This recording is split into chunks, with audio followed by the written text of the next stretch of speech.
Nice steak. I'm sure you're Like I own a steak. If I had a boat, you'd It's even be uncanny. interested. I'd eat it. Welcome to our video essay. I'm Lucy, the producer of Love Eventually, and my role focuses on conveying the director's vision in the most effective methods. The process began with scheduling regular Monday meetings and specialised Friday meetings. Monday meetings would be consisted of scheduling, addressing concerns, and setting the film in motion. Friday meetings were tailored towards those who needed to work in closer groups with each other, for example, holding casting meetings. These were altered according to the group's preferences regarding whether to host these online or in the library. Due to personal schedules, these were mainly online. Every meeting was productive and would take notes for those who couldn't attend. We organised production work by the Teams folders tailored towards each member. Creating a master schedule was a struggle, and the crew flexibility was a challenge. I ensured all meetings would be convenient for the crew needed. The master schedule was thorough, and I included as much detail as possible, and this was constantly updated as time passed. The GoFundMe page began when pre-production started, and we shared it across social media and added as much detail as possible. In total, we raised a substantial £440. The highest donator would achieve the status of the executive producer. An obstacle I faced was our GoFundMe being taken down twice, which was quickly fixed a few hours later with back and forth emails. As this is my first time as being producer, I now know what not to include in the description. Most of the budget went towards parking costs, which were not organised prior. Casting meetings consisted of myself, the director and the writer, and we all reviewed auditions sent in through Backstage and Mandy. I also shared this across Instagram. I created the casting calls to be specific and tailored towards the director and the writer's requests. I communicated swiftly with the actors, detailing thoroughly what to expect and forwarding their emails to the director and the production designer so they could set their expectations. I would request pre-recorded audition tapes as schedules with our workloads were tight. This worked effectively as we could refer back to the auditions to ensure we casted correctly. Once I casted the actors, I created a WhatsApp group chat that consisted of a few crew members and the actors. I contacted location upon location and I joined a Facebook group that specialised in Manchester bars. I contacted a lovely woman, Jackie, who ensured we could book our Bar Pop's VIP lounge. Jackie and I then discussed over phone the best times for the dates that we needed. Megan and I would attend Bar Pop in the following days. Booking equipment with risk assessments was pretty straightforward. These were all approved in plenty of weeks before the events. However, the list I was provided by the first AC, equipment didn't logically make sense. Some sandbags were left out and there wasn't enough medium stands for the lights and batteries were unlisted. I created my own equipment list, tailoring it more specifically to the CISO website to ensure a safe work environment. I ensured it would be a tick list so I could use it to ensure all the equipment was entering and leaving the room the same during set. This evidently worked as kit stores assured us that our equipment was in the correct places. On set, I worked on communicating with actors, capturing behind the scenes photography, providing props for John, handing out paperwork such as scripts, shot lists, and setting up the equipment and providing food. After set days, actors would be refunded with their travel costs covered. I continued to schedule the actors and the rooms during post-production, focusing on ADR sessions. I ensured the deadlines were still logical and entered local free student film festivals. Altogether, we worked effectively as a group and we all stuck to our roles. I'm incredibly proud of our collective achievements and the project's success and eagerly anticipate future collaborations with this exceptional team. Hi, my name is Mia and I am the director on Love Eventually. I first came up with the idea for Love Eventually at the start of second year, but decided to pitch my idea in second trimester once I'd fully developed. I was very pleased that my idea was chosen and lots of people wanted to work with me. I decided I wanted to direct as I had a clear creative vision for the piece and I was most confident in this role. At the start of production, I held a group creative meeting so I could fully communicate my creative vision for the piece and what I wanted from each role. Then I started working closely with Sophie, our scriptwriter. We held one-to-one meetings discussing characters and key plot points within the film. Once these were established, Sophie drafted up scripts and I would send over my director feedback and what I wanted to change or stay the same. This was all very smooth. Sophie was a pleasure to work with, and we both worked smoothly to ensure the work was done on time. I think as a director within this role, I was very assertive and clear with what I wanted, making my instructions very easy for Sophie to use to change the script. During pre-production, I ran into creative block. I was very much struggling with coming up with shot ideas with my DOP. As this was my first time doing a rom-com, I wasn't as confident with my ideas. To overcome this mental block, I watched a few films with classic rom-com style of shooting, then a few shorts that test the rom-com limitations. For example, Queen of Hearts, a short by Tegan Howard, then Rye Lane by Rain Allen Miller.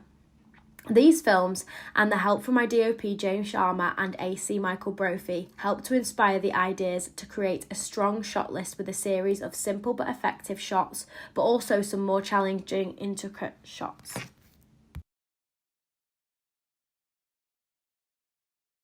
When on set, I used a variety of directing strategies. I first like to read through with the actors so they can understand what is going on in the scene. Then I would go over what I wanted them to do specifically. For example, Billy eating the chicken wings. This shot I asked him to over-exaggerate the eating and biting of the wing, chewing loudly with his mouth open. I didn't like the first take, so we did a few more. Then I realised I needed to be clearer on what I wanted and showed him with my own actions. And then I explained I wanted him to open his mouth wide, lick his teeth, smack his lips and heavily breathe. After this direction, the next take was perfect. I then took these strategies of directing forward in the rest of my direction during the shoot to better my role and to help the actors to clearly understand what I am asking them to do. This film ran very smoothly throughout the whole creation process, but the one issue we ran into was time efficiency on set. At the start of day one, there was a delay on the kit getting to set. This was due to traffic and other problems during pickup. That set us back by quite a while, about an hour and a half, which meant we had to work effectively and quick to stay on track. To solve this problem of being behind schedule, me and Megan, the AD, sat down and went over the shots, which would be best to do first and the shots that we could do quickly, looking at the setups and the actors, as some of the actors had to leave early. Once we did this, we got straight into filming and the film ran smoothly. And all the shots were taken to a standard they should be, i.e. not rushed. Next time, to improve for future films, I would like to learn more about shooting schedules and working under pressure. This will ensure the projects run smoothly and effectively. To conclude this video essay, my experience on Love Eventually was very good. I think I worked effectively within my role as director, sticking to the roles and jobs and key responsibilities on set, off set, and during post and pre. Next time, to improve, I would like to be a bit more assertive with my crew so that we stay more on track during all the different parts of production. Hello, I'm Megan. I was First Assistant Director on Love Eventually. I haven't worked as First AD before, so this was a new experience for me. Pre-production was quite confusing with trying to get locations and then tailoring the shooting schedule and call sheets to that location. But eventually we found and confirmed Bar Pop as our location, and I visited it with the producer for the location recce. Creating the schedule was quite tight at times because the waitress character could only do 2 out of the 3 days, which meant collecting all the shots with her in the first and second day, so I had to schedule those in. Another limitation was the fact we only had the venue from 3 to 9 PM, which didn't leave lots of leeway in the schedule for shots or preparation with actors. In the schedule at 3 PM, all the kit, crew and cast was on site, and by 3:45 we started filming. But I was unaware that the kit was booked for 3 PM, which meant we couldn't have the first shot set up at 3:45. In the future, I would work more closely with the producer to make sure I knew when the kit was being picked up to be more realistic about the schedule and when we'd actually start filming. A few days before the shooting, I printed off the shooting schedule, storyboard, script and shot list to study before the shoot. These were extremely helpful on set, and I would do this again if I was First AD again. On the first shoot day, our first assistant cameraman was an hour late on set and he had half the equipment. This meant we were waiting on set for the arrival of the kit. This pushed the schedule back an hour and a half on the first day. I think I was efficient in the first AD role when we had the equipment on set and all the actors and cast present. I think my relationship with the director, Mia, worked well as we worked together last trimester, so I was able to be aware of how she worked and what the dynamic on set would be like. Sometimes the shoot wasn't moving along and I had to be quite vocal and assertive about keeping the team on track. Giving everyone a break was hard to fit into the schedule, especially on day one when we were behind on shooting. In the future, I would create a bigger food break so that if we were behind, then we have time in the schedule to fall back on. I think I had an idea about what it would be like to be first AD before I got on set, but when I got on set, I think I realised that I needed to step up with explaining clearly what I wanted to happen in terms of punctuality, when Kit was going to be on set, preparing for the next shot especially. Also noting down which take we liked and trying to make it clear on the printed out copies of the shooting schedule and shot list and storyboard and how they linked together, as in what take was the best, what half of the take was best. Communicating those things to the editor on set was quite confusing sometimes. People were really good at listening to what I said, which I think really helped with my role, because my role was to keep the shoot on track, which helped when people listened to what I said.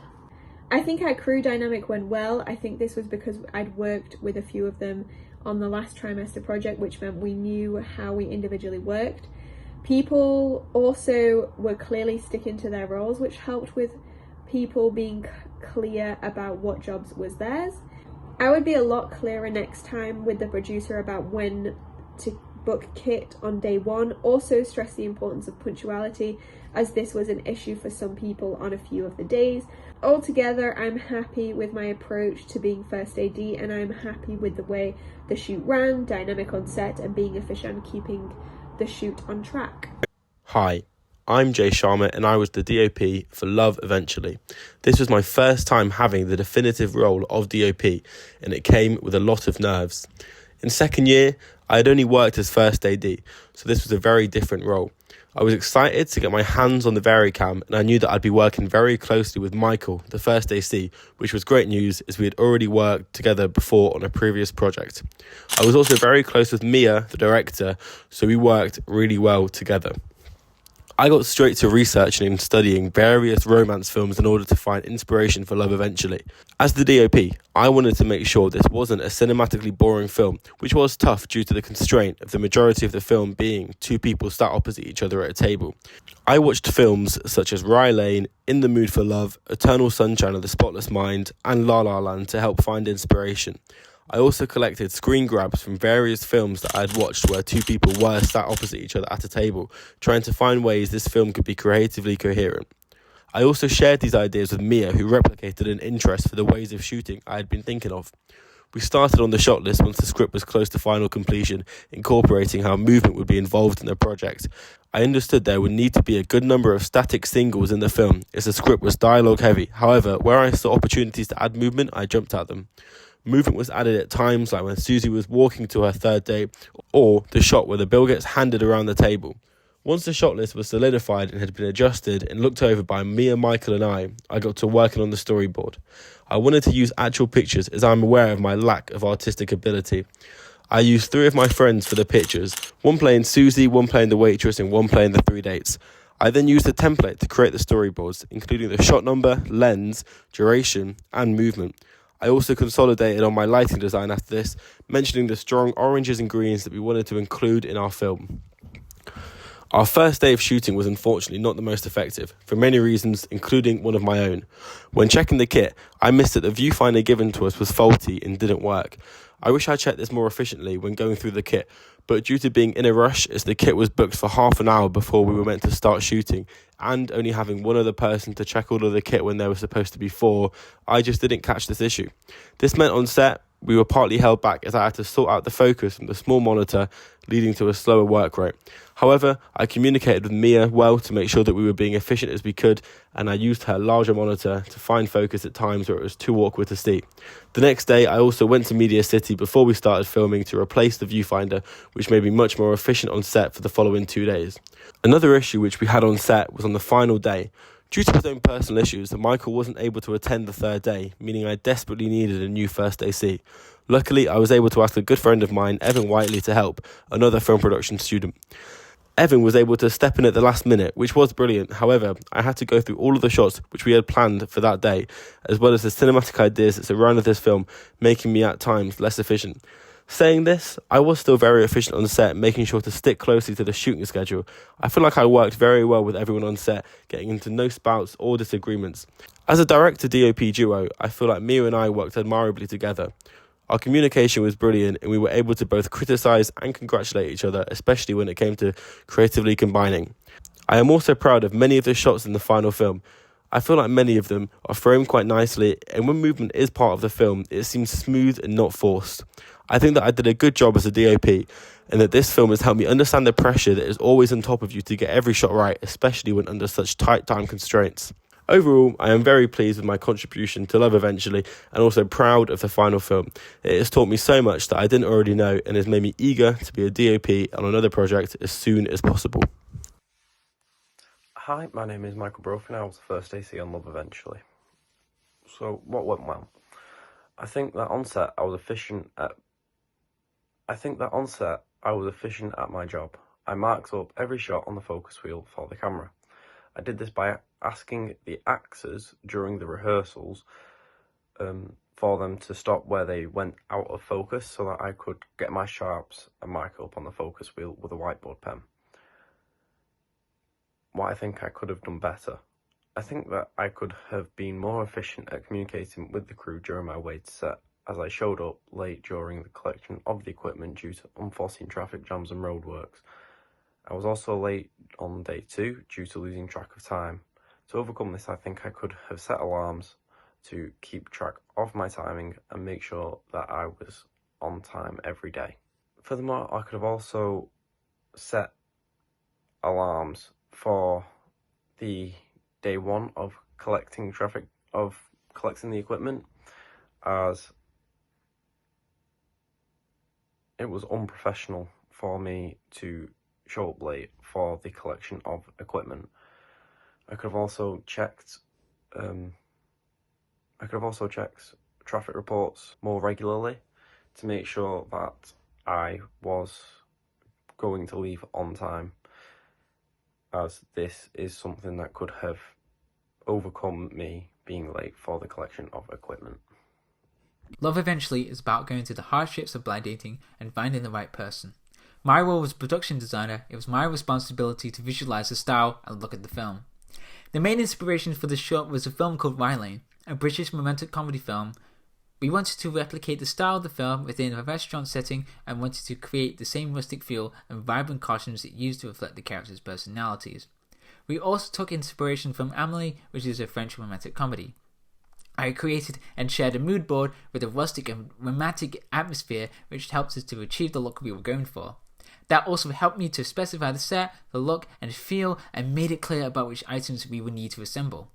Once I received the final draft of the script from the writer, I began annotating it, highlighting props and sets. From this, I produced a detailed budget with links to all props, detailing costs, availability, delivery times, and a summary of the costs of the actors, props, and set content. It was challenging to meet the deadline since there was a large number of items to source. However, I managed to share the budget list document with the team on time. One of the challenges I came across as a production designer was set dressing. Set dressing adds depth and makes the set feel alive. A significant problem with set dressing is continuity. This was a problem as the film was not shot in chronological order. For example, with the flowers I bought for set dressing, I bought vases for the flowers and put them on each table. I had to change them on each date night to show a real flow of time. This meant having the right flowers in the right vases and changing them for the appropriate date night. How I overcame with this problem was to take pictures of each vase and flowers to know exactly where they were in the shots. What I've learned from this is that it's more efficient to take pictures of set and reference them with scene numbers on the file name of the image. Another problem I encountered was using fresh produce on set. I had to secure and find the fresh flowers and food for the set of the day of filming. To help avoid delays, I prepped the food the night before and bought flowers on the day of a shop I visited the day before. I then bought props on the day of set. Prior to shooting, I communicated with the actors regarding their costume. I talked to the actors weeks before shooting on what they need to wear for their costumes. To be clear on the vision of the characters, I then showed the actors examples of what costumes we were looking for, and I asked if they owned any similar items of clothing. I then asked them to share pictures to see if these would fit the look of the characters. There were challenges if the actors didn't have a specific item for the costume, as the producer would need to find that specific item, and this would affect our budget. The way I overcame with this problem was to adapt costuming, so that it wouldn't affect the look of the characters. For example, the actor playing Susie didn't have purple or green dresses that the character wears in the script, but she did have dark green, blue and red dresses. This experience helped me to realise how I could save money on the film's budget. Over the course of 3 days of filming, my responsibility was managing set dressing. I moved the furniture around in the bar area to replicate the restaurant setting. During filming, people left their own cups and glasses on the bar counter. This would be visible in the shot, so I had to ensure that set was clear in order not to ruin continuity. I have learned that as production designer, I have to be vigilant at all times on set, as props can be moved accidentally or items added and left in the shots unintentionally. To evaluate this film as a product, I thought it was witty, humorous, relatable to the dating world. One thing to critique about the film, though, is the cinematography. The cinematography doesn't quite give a sense of space or contextualizes the world around the story. During the pre-production process, I focused my efforts on my field recording strategy. I knew I would be using the Zoom FA as, for one, I find it more useful on longer shoots as opposed to the Zoom H4n. I find the Zoom H4n more practical when recording stereo sounds and Atmos. However, due to the large amount of dialogue within this film, I decided the F8 would be more beneficial, as I find the audio to be cleaner and it tends to have more gain. I also preferred the idea of the F8 because it has more audio inputs, and as shown in a diagram from my field recording strategy, I wanted to use a lav mic as a plant mic hidden within the set design. This was mainly to collect seamless sound effects, and if anything went wrong with the main audio and the actors weren't able to do ADR sessions, then we had a backup. During the production process, I immersed myself with the crew and also the cast. Myself and the camera operators made sure to block before we started shooting. For example, we made sure there was no shadows in camera from the boom pole or the Rode NTG microphone, and we also tried multiple different positions of where I could stand, where the boom could go, so we could get optimal audio quality. I also made sure to consistently check my edge of frame with the camera operators. I also made sure the actors were comfortable with me. I wanted to create a casual yet professional relationship between us, as we were quite physically close. I also made sure that I communicated well with my director Mia and my first AD Megan. More times often than not, me and Mia were in the same eye line, so we could communicate through facial expressions or eye movements. If I thought something was wrong or she thought something was wrong, if the audio wasn't correct, if the levels were off, she knew that that take would not be the take. And Megan could then communicate that with script supervisor Tyrese. A challenge that arose during production was that the camera was collecting no audio. This meant it would be a more tedious job to sync the sound between myself and the editor. I myself could have done better as a sound recordist, as sometimes I only got one audio file as opposed to two like my plan, or the audio files merged and I only got one audio file from both mics. This ended up causing things like static and hearing unwanted noises such as the waitress's shoes, forcing us to go down the ADR route. I did go on to fix this in post-production, as we held ADR sessions collecting sounds that we might not have got on set, or recollecting the sounds that we got on set but could be better. Myself and the editor Ollie frequently held meetings together in which we worked on the edit together. We gave each other constructive criticism, ideas on how the film could progress, and overall support for one another during this time. I believe working hand in hand has given the film a better outcome in general due to the collaborativeness of the edit. More ideas arose. Mia, our director, was also present in some of these meetings, which was very useful and handy, as she could give her director's notes and her criticisms on the sound, such as cutting some sounds out or changing music or shortening down on music. For example, during the montage scene, we decided to cut half of the music down and have more fade in because it was quite aggressive in places where music shouldn't be played like that in a date. I used Adobe Audition to mix the sound on this film. I made this decision as I knew I'd be away some weekends in April, or I might have gone home to visit my family over some periods of Easter, and I wanted to be as hands-on as I could with the film whilst being remote. Due to the Creative Cloud that Adobe Audition is a part of, that meant I could access it on my laptop and I could still be in contact with Ollie, sending him files off via OneDrive. In future, I would use Pro Tools as I do think it's a better software and it offers more variety.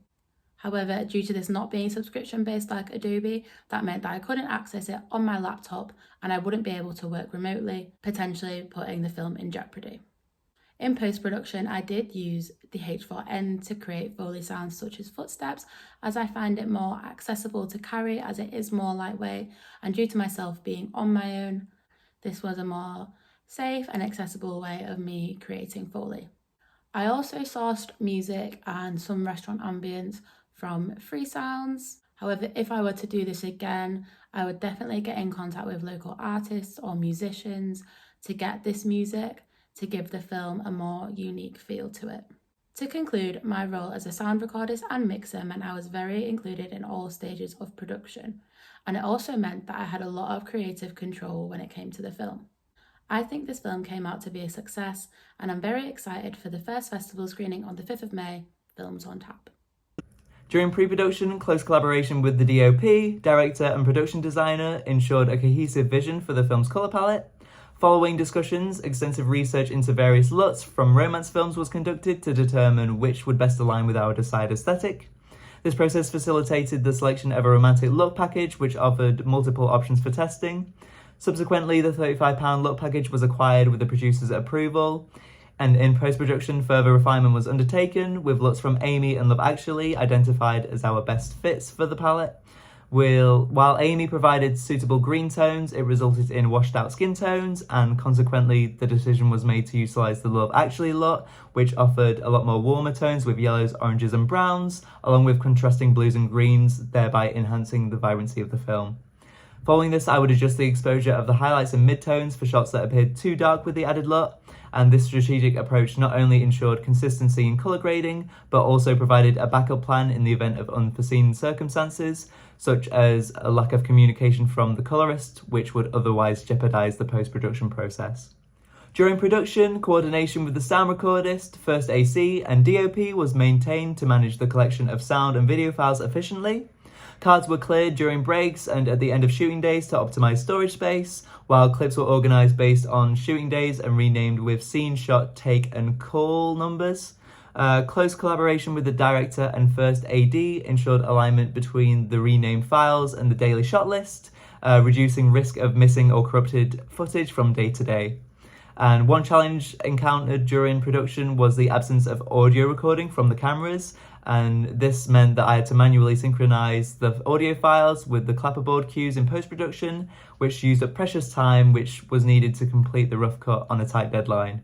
This issue stemmed from a lack of communication and oversight regarding equipment functionality, and to prevent similar issues in the future, I will improve communication with the DOP and cinematographer regarding equipment status and ensure that I have headphones to monitor audio on set without disrupting production.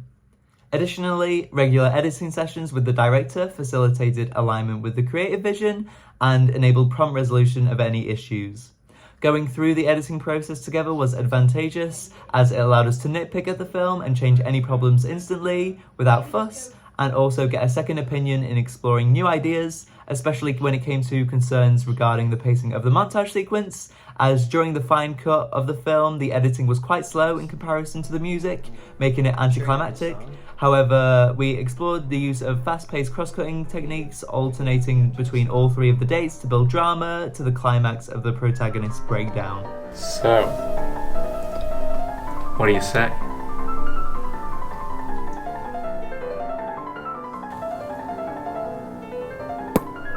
My father always told me what a good wife looked like. Them wings were delicious. And we used to do all sorts of things. So, Thanks for treating me, Pips. I'm sure you understand. what do you say? maybe you'd even be interested. So, I'm sure I had a really what he nice said, steak. I'm sure you'd Like I always say, if I had a boat, you'd It's even be uncanny. interested. I'd eat it. An issue also arose during post-production regarding communication with the producer, who expected the final cut to be finished sooner than planned. However, due to the delays with ADR sessions and getting them shot with the actors and added into the edit, we had to spend a lot more time on it. And to prevent misunderstandings in the future, I will ensure regular updates on the film's progress and involve the producer in discussions regarding ADR and post-production activities, and also ensure better communication between myself, the sound designer, and the producer.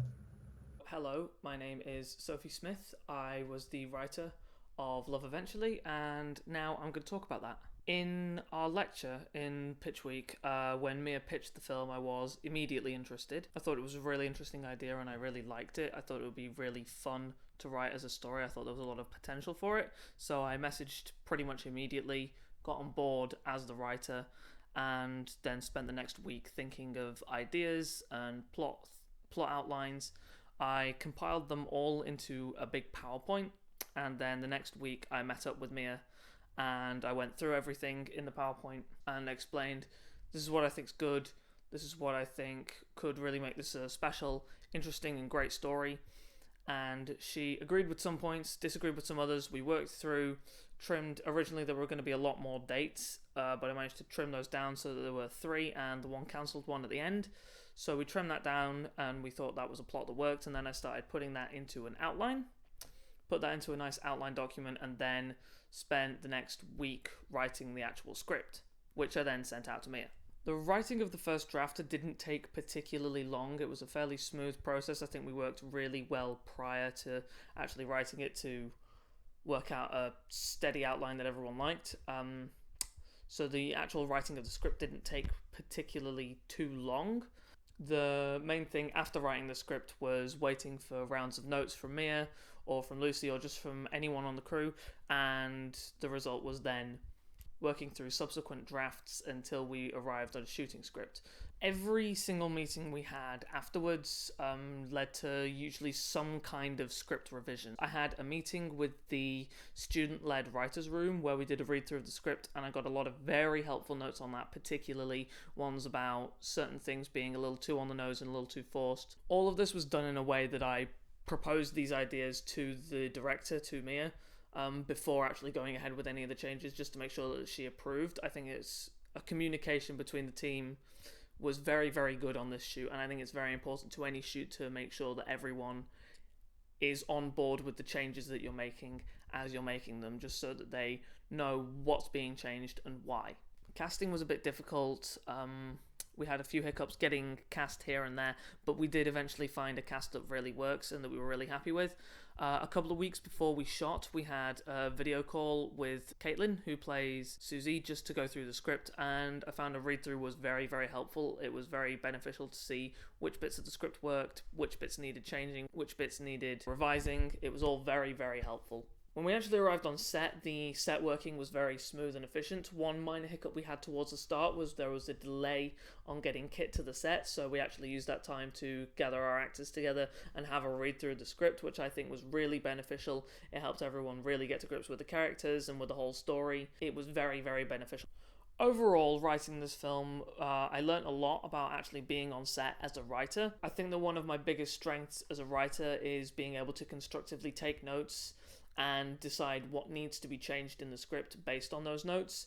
Overall, I'd say that apart from the occasional outlier, this crew worked together exceptionally well. Everyone was very communicative with every aspect of production. I believe I did my job very well in getting the script out to people in good time, in good quality, and good time on getting the revisions out to people, making the changes that needed to be made to achieve the best final product that we could. Overall, very happy with the story and very happy with the film itself.